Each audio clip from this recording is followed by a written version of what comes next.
അസ്സലാമു അലൈക്കും വറഹ്മത്തുള്ളാഹി വബറകാതുഹു. ബിസ്മില്ലാഹി വൽഹംദുലില്ലാഹ് വസ്സലാത്തു വസ്സലാമു അലാ അഷ്റഫി റസൂലില്ലാഹ് വഅലാ ആലിഹി വസഹ്ബിഹി അജ്മഈനൽ ഫായിസീന ബിറളില്ലാഹ്. അമ്മാ ബഅദ്. ശബ്ദം ശ്രവിക്കുന്ന മുഅ്മിനീങ്ങളെ, 2 വെള്ളിയാഴ്ചക്കുള്ളിൽ സംഭവിക്കുന്ന അത്ഭുതമായ ഒരു കാര്യത്തെ സംബന്ധിച്ചാണ് പറയുന്നത്. സാമ്പത്തികമായി പിന്നോക്കം നിൽക്കുന്ന, വളരെ പ്രയാസം അനുഭവിക്കുന്ന ആളുകൾക്ക് സാമ്പത്തിക പുരോഗതി ഉണ്ടാകാൻ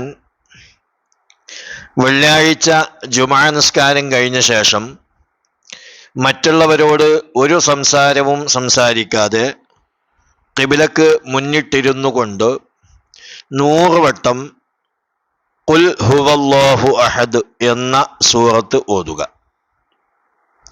ശേഷം ഹബീബായ പ്രവാചകർ സല്ലല്ലാഹു അലൈഹി വസല്ലം തങ്ങളുടെ പേരിൽ നിങ്ങൾക്ക് അറിയുന്ന, എളുപ്പത്തിൽ ചെല്ലാൻ കഴിയുന്ന സ്വലാത്ത് 100 വട്ടം ചൊല്ലി നിബിതങ്ങൾക്ക് ഹദിയ ചെയ്യുക. അതിനുശേഷം ജിബ്രീൽ അലൈഹിസ്സലാത്തു വസ്സലാമിൻ്റെ പേരിലുള്ള സ്വലാത്ത് ജിബ്രീൽ എന്ന സ്വലാത്ത് 21 വട്ടം ചൊല്ലി ജിബ്രീൽ അലൈഹിസ്സലാത്തു വസ്സലാമിന് ഹദിയ ചെയ്യുക.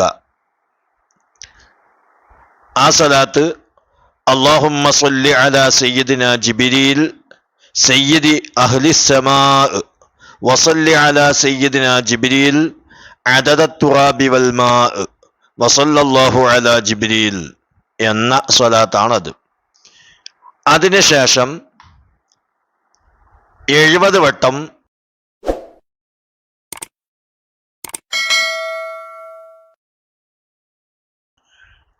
അല്ലാഹുമ്മ ക്ഫിനി ബിഹലാലിക അൻ ഹറാമിക വഅഗ്നിനി ബിഫദ്ലിക അമ്മൻ സിവാക എന്ന് ദുആ ചെയ്യുക.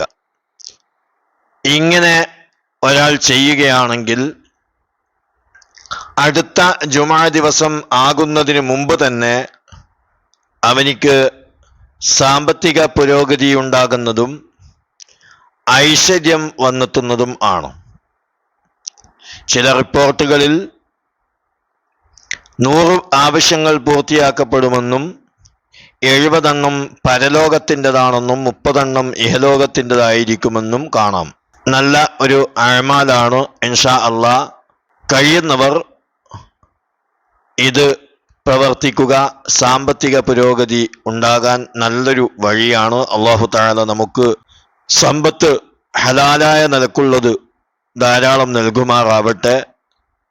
അത് ദീനിനും അള്ളാഹുവിൻ്റെ മാർഗത്തിലുമായി ചെലവഴിക്കാനുള്ള മനസ്സും അള്ളാഹു നൽകുമാറാവട്ടെ. ആമീൻ. അസ്സലാമു അലൈക്കും വറഹ്മത്തുള്ളാഹി വബറകാതുഹു.